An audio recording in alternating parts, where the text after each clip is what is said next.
Значи, од извештаите кои стигнаа до нас советниците, но и од оние кои ни беа пратени само нам, членовите на комисија, можам да заклучам дека истите не треба да ги посматраме само чисто формално, огледало се на нашата финансиска реалност.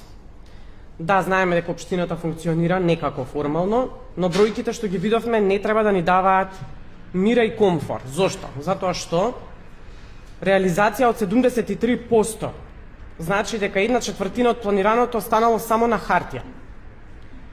Дали планираме нереално, се поставува прашање, или реализираме недоволно ефикасно? Особено кај капиталните инвестиции зборувам. Ако развојот постојано го планираме повеќе од колку што го реализираме, тогаш буџетот станува желботека, а не инструмент. Вториот сериозен сигнал е долгот. Над 215 милиони денари неплатени обврски доаѓа до ризик. Доведува до ризик.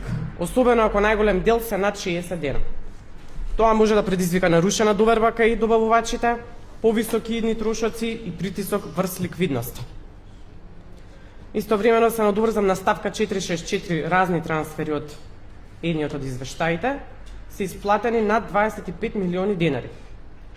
Помошта за пензионери, новороденчиња, спорт и култура е и како важна и Левица секако се залага за овие ставки, број 1 мисии во нашите програми. Но, сакам да укажам дека социјалната политика мора да биде и одржлива, а не само некаква мерка за популизам и да се добијат нови или задржат старите гласачи. Не можеме да имаме долг од над 200 милиони, а паралелно да носиме нови обврски без јасна стратегија за стабилизација. Исто така кај извештајот за наплата на побарувања, што го добивме чинам вчера на мејл, недостасува клучен податок, процент на реална наплата.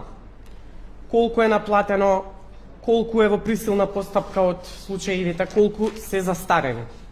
Без тие бројки немаме целосна слика за фискалната дисциплина.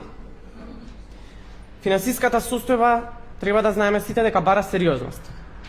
Затоа 2026 мора да биде година на реално планирање, кое тука гледам дека отсуствува, затоа имаме по 5-6 ребаланси годишно, поголема капитална реализација, јасен и мерлив план за намалување на долговите и подобрување на наплатата на побарувањата.